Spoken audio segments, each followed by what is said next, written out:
이제 다 함께 사도신경으로 우리의 신앙을 고백하겠습니다. 나는 전능하신 아버지 하나님 천지의 창조주를 믿습니다. 나는 그의 유일하신 아들 우리 주 예수 그리스도를 믿습니다. 그는 성령으로 잉태되어 동정녀 마리아에게서 나시고 본디오 빌라도에게 고난을 받아 십자가에 못 박혀 죽으시고 장사된 지 사흘 만에 죽은 자 가운데서 다시 살아나셨으며 하늘에 오르시어 전능하신 아버지 하나님 우편에 앉아 계시다가 거기로부터 살아있는 자와 죽은 자를 심판하러 오십니다. 나는 성령을 믿으며 거룩한 공교회와 성도의 교제와 죄를 용서받는 것과 몸의 부활과 영생을 믿습니다. 아멘. 우리 함께 찬송가 329장을 찬양하겠습니다.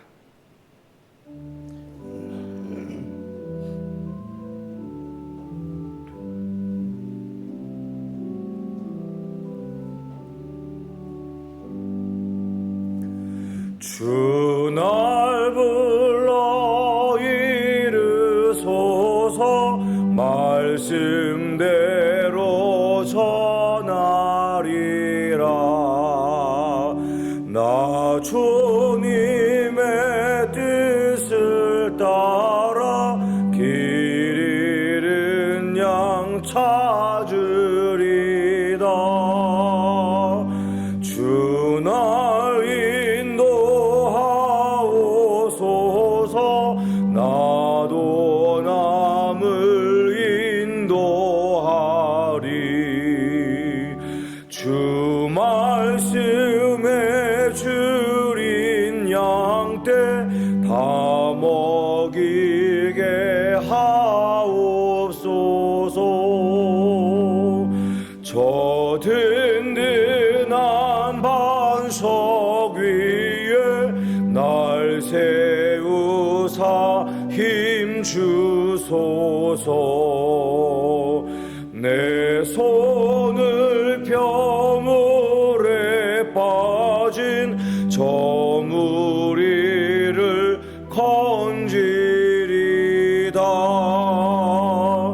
내 주 얼굴 뵙기까지 주님 나를 도우소서. 이 천한 몸 받으셔서 주 뜻대로 쓰옵소서.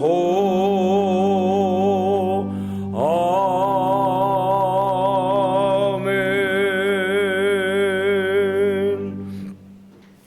오늘 이 아침에 우리에게 주신 하나님의 말씀은 신약성경 마가복음 8장 14절부터 26절까지 말씀입니다. 마가복음 8장 14절부터 26절까지 말씀을 저와 여러분이 한 절씩 번갈아 교독하시고 마지막 절은 우리 합독하겠습니다.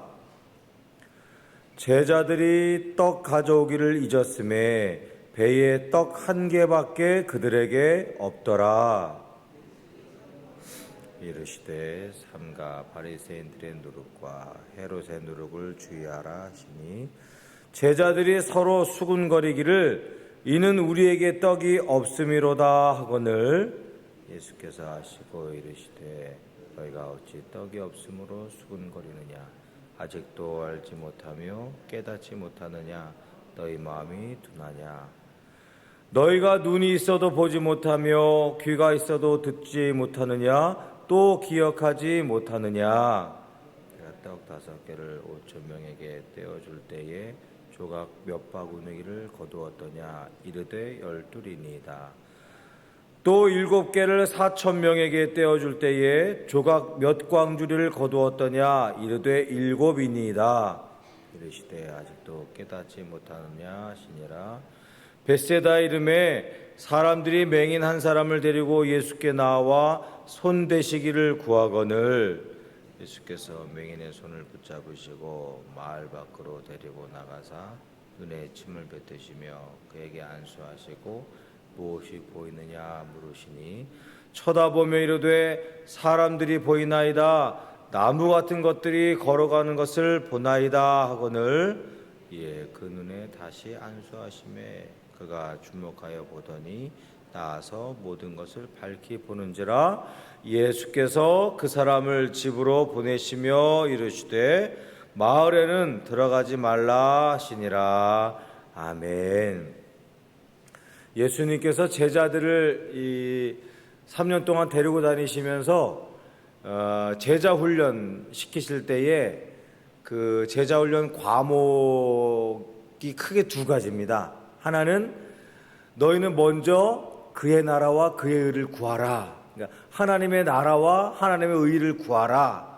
그러면서 이제 너희 온 마음과 뜻과 정성을 다하여 너희 하나님 여호와를 사랑하라 하시는 게 첫 번째 과목입니다.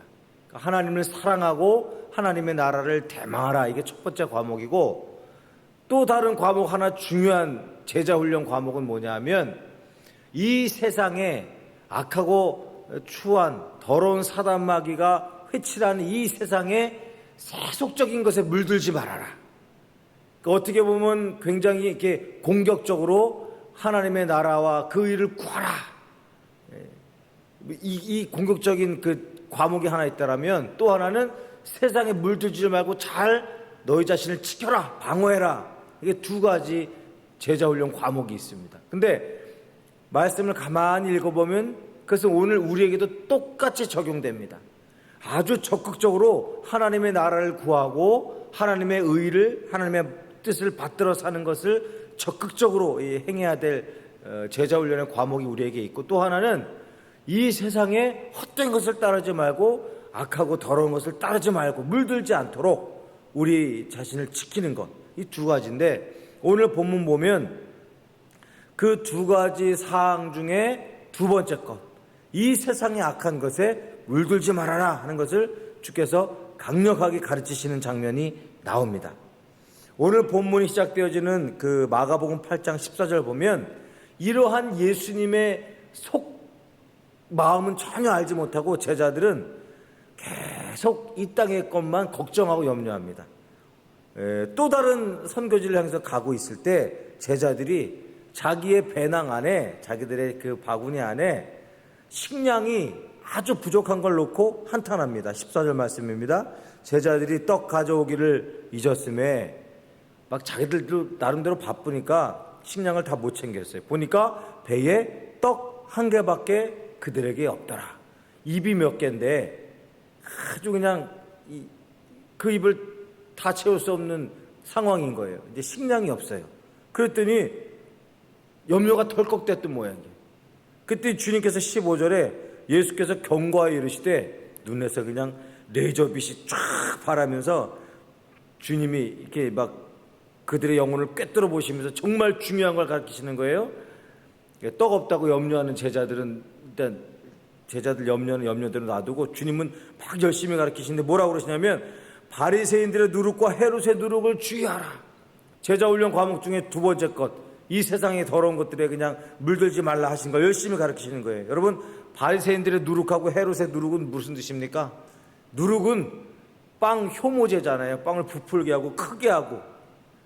바리새인의 누룩은 잘 아시는 것처럼 어제 그제 계속 말씀 본 거, 율법적 유대주의자들이 얘기했던 악한 영향력입니다. 자기들도 천국에 들어가지 못하고 남도 들어가지 못하게 천국문을 막고 있는 저들의 위선, 사악함, 이런 영향력에 물들지 말아라. 그들의 영향력은 그 누룩과 같아서 아주 급속히 퍼진다. 그래서 이게 바리새인 누룩 아닙니까?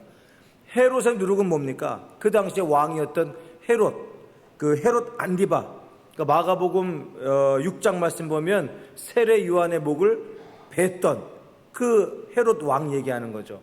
이 헤롯의 누룩이라는 것은 이 세상의 세속적인 권력만 탐닉하는 아주 비도덕하고 타락한 심성을 얘기합니다. 이 헤롯 왕의 이 타락함, 그 다음에 부도덕함, 이 탐욕스러움, 이것에 물들지 말아라. 너희들의 눈에 보기에 세속적인 왕이 보이는 그 권세에 빠져들지 말아라. 그것들 탐닉하지 말아라. 이 땅의 힘을 탐닉하지 말아라. 이것이 바로 헤롯의 누룩입니다. 이 두 가지 사항에 대하여 너희가 주의해라. 물들지 않게 너희를 지켜라. 이걸 그냥 열심히 말씀하고 계시는데 제자들은 생각이 딴 데 있어요. 어디 있어요? 오늘 점심 없는데 어떡하지? 저녁밥 먹을 게 없는데 어떡하지? 그 걱정이나 하고 있는 거예요. 그랬더니 예수님께서 이렇게 말씀을 열심히 전하시는데 16절 말씀 보면 예수님의 그 마음과는 상관없이 제자들이 서로 수군거리기를 이는 우리에게 떡이 없음이로다. 예수님은 그냥 열심히 너희를 지키라 하는데 제자들은 속으로 우리한테 떡이 없는데. 근데 이 16절 말씀을 성경학자들이 원어에 가깝게 이렇게 표현할 수 있답니다. 이는 우리에게 떡이 없음이로다. 이 말씀은 원래는 우리에게 떡이 없는데 어떡하라고, 우리에게 떡이 없는데 어떡하라고 이렇게 읽어야 된대요. 예수님은 열심히 하나님의 나라와 의에 대해서 말씀하시는데 그래서 우리에게 떡이 없는데 어떻게 하라고 이렇게 읽으래요. 이게 정말 참 답답할 노릇이죠. 그랬더니 저들의 염려를 주님께서 아시고 답답한 속을 막 쓸어내리면서 주님이 17절부터 18절, 19절, 20절 속사포같이 계속 쏟아놓으신 게 뭐냐면 17절 말씀부터 보세요. 너희가 어찌 떡이 없으므로 수군거리냐? 아직도 깨닫지 못하냐? 너희 마음이 둔하냐? 귀가 있어도 못 듣고 기억하지 못하냐? 그 19절 말씀 보세요. 오병이어를 기억하냐? 떡 5개로 5,000명을 떼어줄 때 조각이 몇 바구니 거두었더냐? 그 20절에도 떡 7개 가지고 4,000명 먹을 때 몇 광줄이 남았더냐? 예수님이 너무 답답하니까 막 쏟아놓으시는 거예요. 그리고 21절 마지막에 아직도 깨닫지 못하느냐? 저들의 미숙함, 저들의 말씀에 대한 무지함, 둔함에 대하여 예수님이 그냥 답답하셔가지고 막 쏟아놓으시는 거예요. 여러분 이 말씀 보면서 이제 저는 저 나름대로 저 자신을 보는 거예요. 우리 주님께서 지금도 나를 보시면 얼마나 답답하실까? 아직도 미숙하고 성장하지 못한 내 심정이 바라보실 때 주님은 얼마나 답답하실까? 우리 믿는 자들은, 우리 그리스도인들은 끊임없이 하나님 앞에서 우리 자신을 돌아봐야 됩니다. 아직도 내 안에 깨치지 못한, 주님의 말씀에 민감하지 못하고 둔하게 반응하고 수족이 움직이지 못하고 그냥 가만히 앉아서 신앙하려고 하는 그런 나의 미련함, 둔함, 어리석음이 있지 않은가. 그래서 계속 돌아봐야 된다는 거죠. 부모님에게 효를 행하는 여러 가지 덕목 중에 1번이요 양지랍니다. 양지. 그러니까 부모님의 뜻을 잘 알아듣고 기쁘게 해드리는 거. 근데 우리도 신앙적인 덕목으로 그 하나님의 뜻을 잘 이해하고 받드는 신앙적 양지의 성품이 있어야 될 줄로 압니다. 그럴 때 주님께서 우리 가운데 두시는 소망이 더욱더 커질 것입니다. 그리고 22절부터 한 가지 사건이 더 나와요. 보면 성경 말씀, 그러니까 예수님의 행적들을 가만히 보면 눈먼 자를 고치시는 행적은 많이 나오는데 오늘 같은 본문은 이 마가복음 8장밖에 없습니다. 뭐냐면 한 사람 맹인을 2번, 그러니까 영거포 고치시는 사건은 오늘 본문밖에 없어요.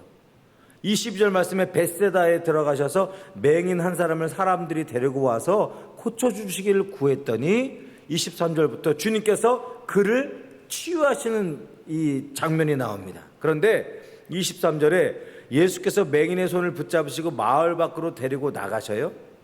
근데 이것을 이 고침을 받았던 눈먼 자의 관점에서 본다면, 제가 만약에 이 당사자라면 예수님께서 직접 내 손을 붙잡고 나를 끌고 밖으로 나가셨어요.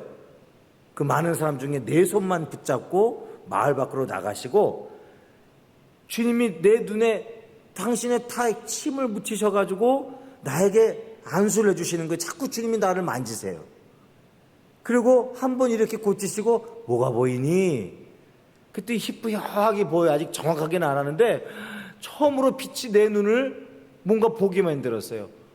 뭐가 보여요? 사람들이 나무처럼 보여요. 그랬더니 주님께서 거기서 끝내는 게 아니고 또 나에게 안수하셔서 나를 만지셔서 완전하게 나를 보게 하시는 거예요. 이게 23, 24, 25절에 나오는데 이 눈먼 사람의 입장에서 본다면 주님이 그 많은 사람들 중에 나만 데리고 마을 밖으로 나가시고 나한테만 접촉하시고 나한테만 말씀하시고, 이게 이 맹인에게는 보지 못했던 내 눈이 뜨이는 것 못지않게 생각하면 생각할수록 나만 사랑하신 주님의 은혜에 대한 감격이 평생 갈 것 같아요. 아주 개인적인 체험입니다. 여러분, 우리가 신앙이 성장하려면 공동체 안에서 함께 경험하는 성령의 은혜도 참 좋습니다. 그런데 개인적인 영적 체험이 굉장히 중요합니다. 나에게만 임하시는 하나님의 은혜의 말씀, 내게만 역사하시는 것 같은, 온 우주에 나 하나밖에 없는 것처럼 나를 사랑하시는 것 같은 그 개인적인 감격, 그 은혜, 이게 있어야 고난이 있어도 그 고난을 뚫고 나갈 수 있는 신앙에 힘이 생긴다는 거죠. 그러니까 맨날 남의 신앙 간증 가지고 아멘, 남의 찬양 가지고 아멘, 다른 사람이 말씀 앞에 반응하는 모습 보고 아멘 하는 것이 아니라 내 스스로 깨닫는, 나에게만 임하시는, 내가 만난 주님에 대한 신앙 고백, 그것이 있기 위해서 애쓰고 수고해야 된다는 거죠. 또 한 가지요, 이 맹인이 처음에 주님께서 고쳐주실 때 처음에는 처음부터 잘 보이지 않았잖아요. 처음에는 어떻게 됐습니까? 24절에 사람들이 보입니다. 나무 같은 것들이 걸어갑니다. 아직 정확하지 않아요. 신앙생활도 마찬가지죠. 예수를 구주로 영접했을 때 처음부터 말씀이 잘 깨달아지고 하나님의 진리가 그냥 명백히 이해가 되어지고 그냥 신앙의 길을 어떻게 가야 되는지 처음부터 잘 깨달아지는 거 아니잖아요. 그런데 시간이 가면 갈수록 이 사람도 처음에는 사람들이 나무처럼 보이다가 25절 가보니까 어떻게 돼요? 이제는 잘 보이기 시작하는 거예요. 시간이 가니까 깨달아지고 보이기 시작하는 거예요. 빛이 그 사람의 눈에 더 많이 들어오니까 이제는 보이기 시작하는 거예요. 신앙도 이와 같지 않겠습니까? 예수 믿고 하나님의 말씀을 깊이 깨닫고 처음에는 내가 말씀을 읽는 것 같지만 나중에는 하나님의 말씀이 나를 읽어가시는 경험들을 계속 체험할 때 우리의 믿음이 점점 깊어지고 넓어지고 그 전까지는 이해되지 않았던 말씀이 이제는 깨달아지고 이렇게 신앙이 점점 성장하는 것 아니겠습니까? 원하기는 오늘 제자들을 바라보면서 답답해 하셨던 주님의 모습을 기억하면서 나는 오늘 하루 한날 살아갈 때 주님의 마음을 시원하게 해드리는 신앙인 돼야지. 오늘 나는 사람들이 나무처럼 보였던 그 단계가 아니라 사람들이 또렷이 보였던 그 맹인의 그 시력이 회복되는 단계처럼 오늘 나는 주님의 말씀이 또렷하게 이해되어지는 은혜의 삶을 살아야지. 하나님, 그럴 수 있도록 저를 붙들어 주시옵소서. 이 기도 제목이 오늘 우리의 기도 제목 되기를 간절히 원합니다. 기도하겠습니다. 하나님 아버지, 감사합니다. 오늘도 말씀을 통하여 저에게 귀한 깨달음 주시니 감사합니다.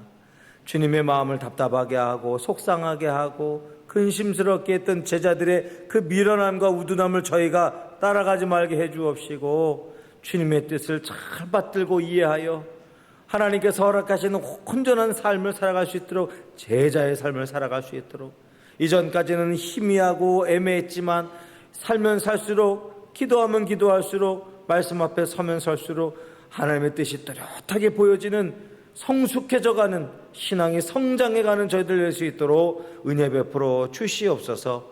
오늘 하루 한날도 하나님의 뜻을 구하며 하나님의 도우심을 구하며 이 아침을 시작하는 사랑하는 교우들이 있습니다. 하나님, 찾아가 주셔서 삶의 길을 열어주시옵시고 그 고난 가운데서 하나님의 은혜를 체험할 수 있는 신앙의 신비를 체험할 수 있도록 하나님 역사하여 주시옵소서. 감사를 드리며 예수님의 이름으로 간절히 기도드리옵나이다. 아멘. 하늘에 계신 우리 아버지, 아버지의 이름을 거룩하게 하시며 아버지의 나라가 오게 하시며 아버지의 뜻이 하늘에서와 같이 땅에서도 이루어지게 하소서. 오늘 우리에게 일용할 양식을 주시고 우리가 우리에게 잘못한 사람을 용서하여 준 것 같이 우리 죄를 용서하여 주시고 우리를 시험에 빠지지 않게 하시고 악에서 구하소서. 나라와 권능과 영광이 영원히 아버지의 것입니다. 아멘.